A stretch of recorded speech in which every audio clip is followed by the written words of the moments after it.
The Khmer culture, Africa's first urban powerhouse. The Khmer culture, circa 2500 to 1500 BC, centered in what is now northern Sudan, represents one of Africa's earliest urban civilizations. Named after its capital at Khmer near the third cataract of the Nile, this kingdom laid the foundation for Nubian power.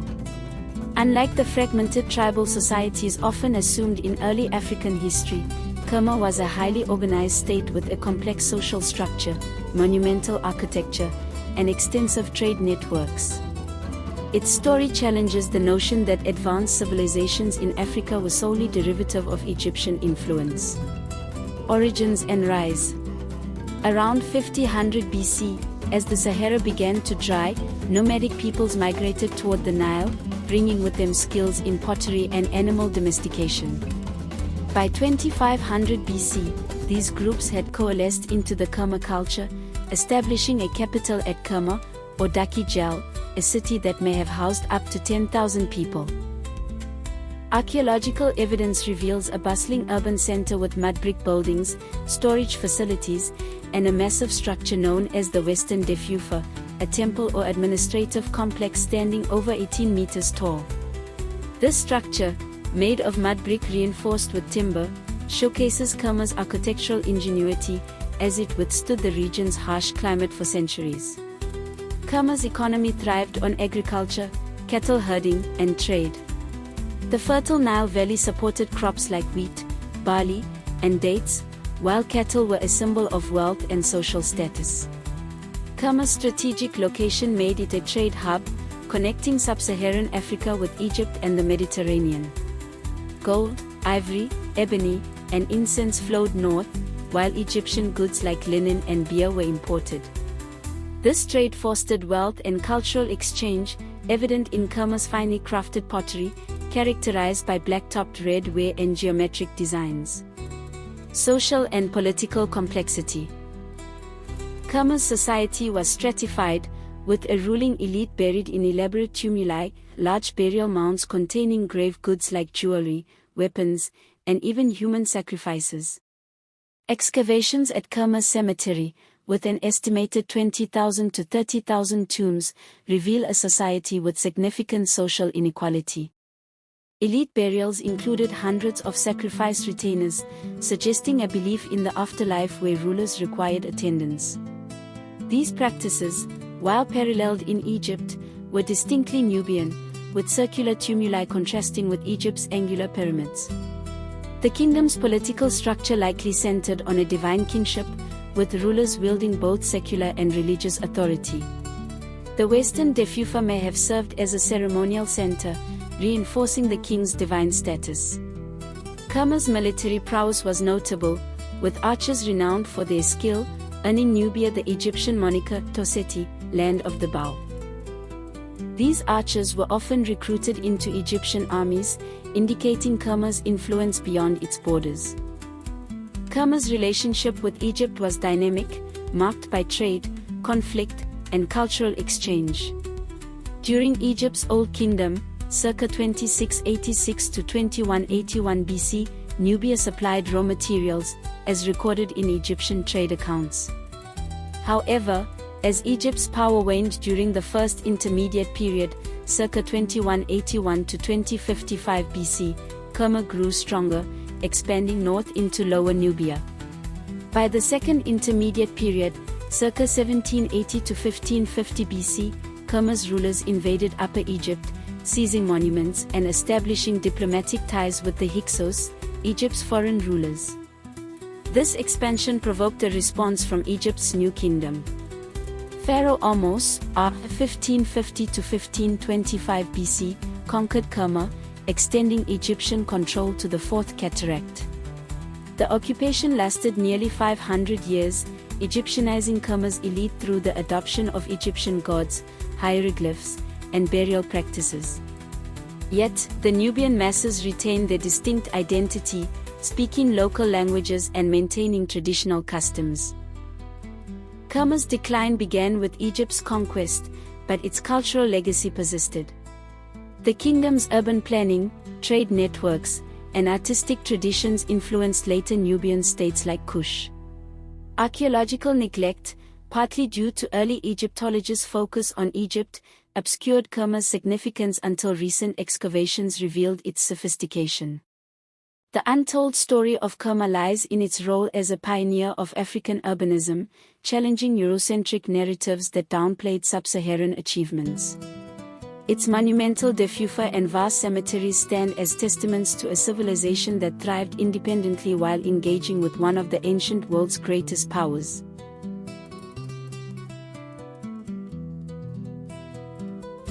II. The Kingdom of Kush, conquerors of Egypt. The Kingdom of Kush, circa 1000 BC 350 AD, emerged as Nubia's most powerful state, achieving a feat unmatched by most ancient civilizations, the conquest of Egypt. Centered initially at Napata and later at Meroe, Kush's rulers became Egypt's 25th dynasty, ruling from 760 to 656 BC. This period, known as the Ethiopian dynasty, highlights Kush's political and cultural influence, yet its story is often sidelined in favor of Egypt's narrative. Kush emerged during Egypt's third intermediate period, c. 1070 to 664 BC, a time of political fragmentation. Around 850 BC, King Alara unified Nubian tribes, founding the Napatan dynasty at Napata, near the holy mountain of Jebel Barkal. This site, revered as the dwelling of the god Ammonius, gave Kush's rulers divine legitimacy. Alara's successor, Kashta, extended Kushite control to Thebes in Upper Egypt, setting the stage for conquest. Under King Pi, r. 743 to 712 BC, Kush achieved its greatest triumph.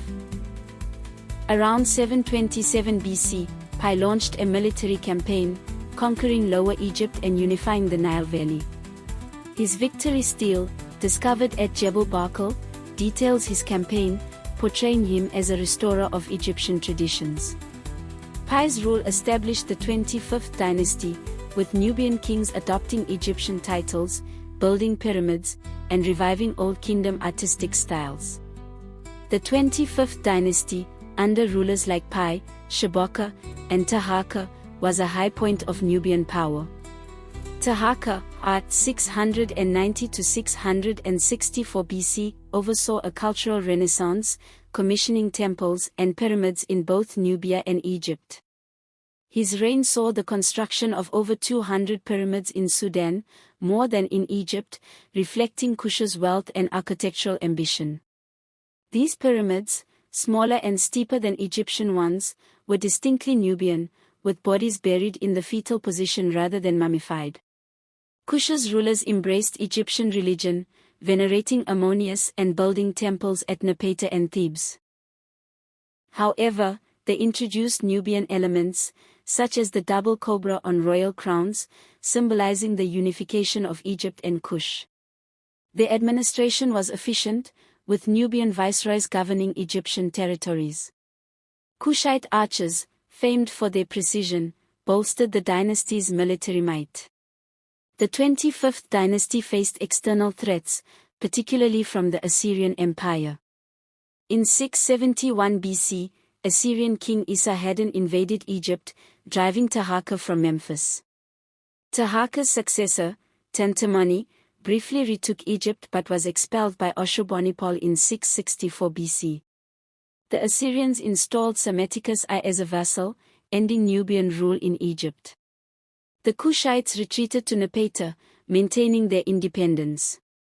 Around 591 BC, the Kushite capital shifted to Meroe, further south, due to Egyptian raids and environmental changes. Meroe's fertile lands and iron resources sustained Kush's prosperity. The kingdom developed the Meroitic script, a unique alphabetic system still partially undeciphered, highlighting its cultural independence. Kush's conquest of Egypt was a remarkable achievement, yet early Egyptologists like George Reisner downplayed its significance, attributing Nubian successes to Egyptian influence or claiming Kushite rulers were of Egypto-Libyan descent. This bias obscured Kush's African identity and contributions. Recent scholarship, supported by excavations at Meroe and Nepeta, reveals a civilization that blended Egyptian and indigenous elements, creating a unique cultural synthesis. Kush's untold story lies in its role as a black African empire that shaped the ancient world, challenging narratives of African inferiority.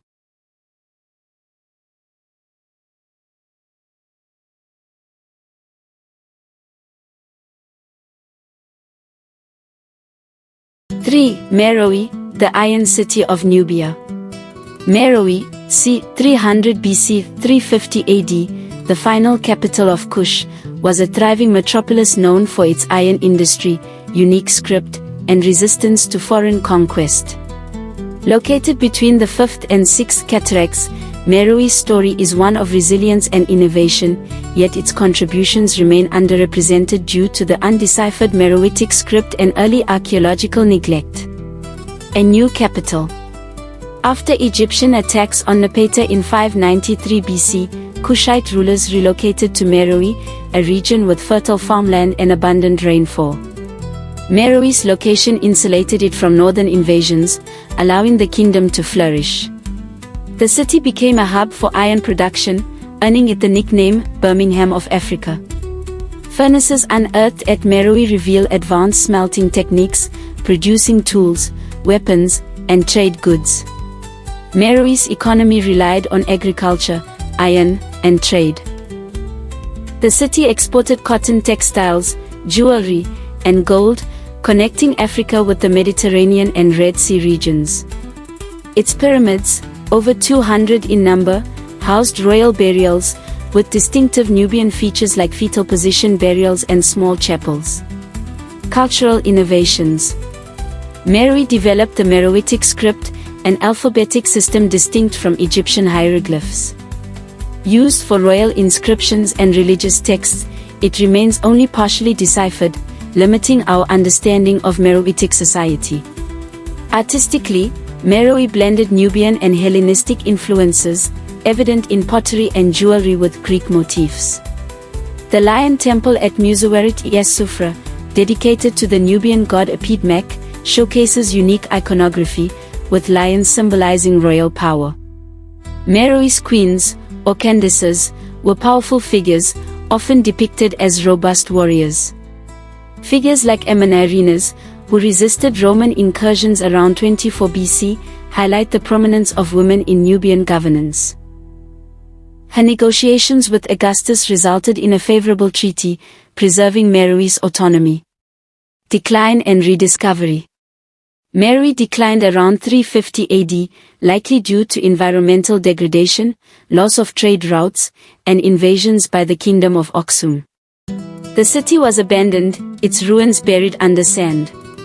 Early archaeologists, influenced by racial biases, attributed Meroe's achievements to external influences, but recent excavations reveal its indigenous innovation. The untold story of Meroe is its role as a center of African technological and cultural advancement, deserving greater recognition. 4. Nubian archers, the feared land of the bow. Nubia's reputation as Toseti, land of the bow, stems from its legendary archers, whose skill shaped the region's military and cultural identity. From Kerma to Meroe, Nubian archers were both feared adversaries and prized mercenaries, yet their story is often reduced to a footnote in Egyptian history. Origins of archery prowess. Nubian archery likely developed from hunting traditions in the Nile Valley savannas.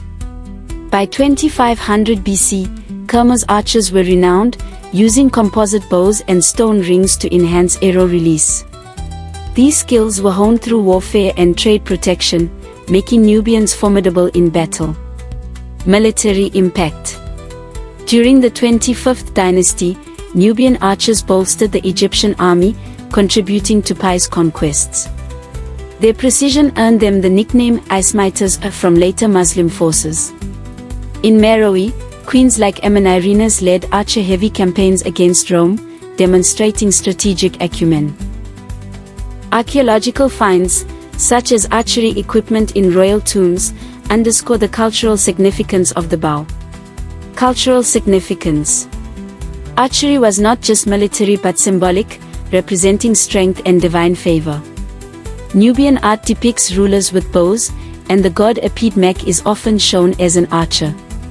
The untold story of Nubian archers lies in their role as a cornerstone of Nubian identity, challenging stereotypes of African military inferiority.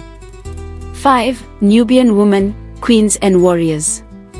Nubian women, particularly the Candaces of Meroe, played pivotal roles as rulers, warriors, and cultural influencers. Their prominence challenges patriarchal assumptions about ancient societies and highlights Nubia's unique gender dynamics. The Candaces. From 300 BC, Meroitic queens, known as Candakes, wielded significant power.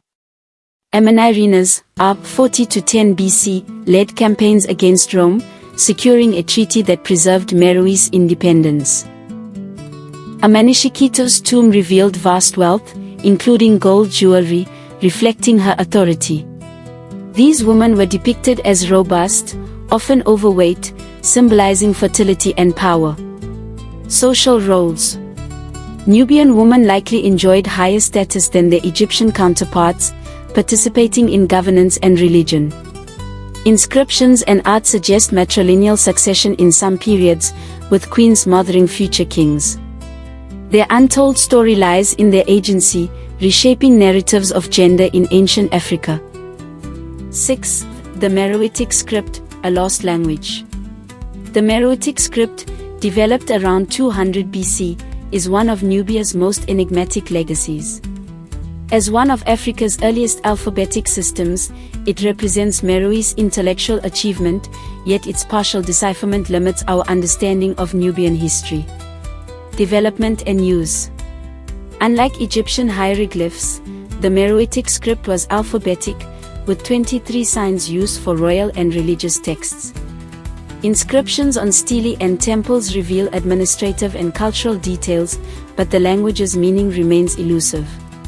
Efforts to decode it, akin to the Rosetta Stone for Egyptian, continue. Significance and challenges. The script's development reflects Meroe's cultural independence, blending Nubian and foreign influences. Its undeciphered state underscores the neglect of Nubian studies. The untold story is the script's potential to unlock Meroitic history, awaiting future breakthroughs. 7. Nubian trade networks, connecting Africa and beyond. Nubia's strategic location made it a trade hub, linking sub-Saharan Africa with Egypt, the Mediterranean, and the Red Sea. Its untold story lies in its role as a global economic player, often overshadowed by Egypt's trade narrative. Trade routes and goods. From Kerma to Meroe, Nubia exported gold, ivory, ebony, and incense, importing Egyptian and Hellenistic goods. Meroe's iron industry fueled trade with Aksum and Rome. Archaeological finds, like Greek pottery, highlight Nubia's far-reaching connections. Economic impact.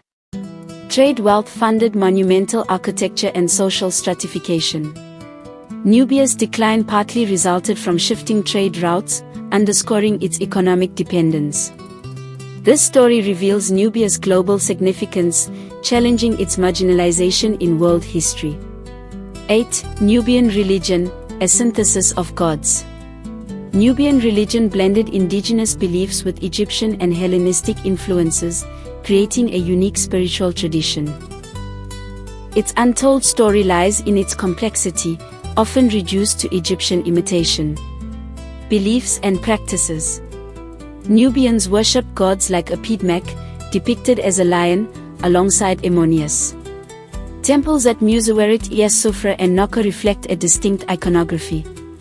Burial practices, like fetal position interments, diverged from Egyptian norms, emphasizing Nubian identity. Cultural impact. Religion reinforced royal authority and cultural cohesion. The adoption of Ammonius facilitated diplomacy with Egypt, while indigenous gods preserved Nubian distinctiveness. This story highlights Nubia's religious innovation, deserving greater recognition. 9. The Christian kingdoms, Nubia, Mercuria, and Elwa. After Meroe's fall, Nubia transitioned to Christianity in the 6th century, forming the kingdoms of Nubia, Makuria, and Elwa. Their untold story lies in their resilience against Arab invasions and their cultural contributions. Rise and conversion. Nubia, Makuria, and Elwa emerged around 350 AD, adopting Christianity by 550 AD. Makuria's resistance to Arab invasions in 641 and 652 AD, secured by the Beck Treaty, preserved Nubian autonomy. Cathedrals and monasteries, like those at Faris, showcase artistic sophistication. Decline and legacy. These kingdoms declined by the 15th century due to internal strife and Arabization. Their Christian art and old Nubian texts highlight a vibrant culture. This story underscores Nubia's medieval significance, often overlooked in African history. 10. The legacy of Nubian archaeology, overcoming bias. The study of Nubia has been marred by early archaeological biases, with figures like George Reisner attributing Nubian achievements to non-African influences. The untold story is the ongoing effort to reclaim Nubia's African identity. Early misinterpretations. 19th and 20th century archaeologists, steeped in colonial prejudices, downplayed Nubia's contributions, claiming its sophistication stemmed from Egyptian or Caucasian influences. Reisner's excavations at Kerma and Meroe were groundbreaking but tainted by racial assumptions. Modern rediscovery. Recent excavations, led by scholars like Julie Anderson and Salah Ahmed, reveal Nubia's indigenous achievements. Museums, like the Museum of Fine Arts, Boston, are re-evaluating Nubian collections to correct past narratives. This story highlights the importance of decolonizing archaeology to restore Nubia's place in world history. The untold histories of Nubia's lost kingdoms reveal a civilization of remarkable depth and influence. From Kerma's urban innovation to Kush's conquest of Egypt, Meroe's iron industry, and the Christian kingdom's resilience, Nubia's story challenges Eurocentric narratives and underscores Africa's centrality in ancient history.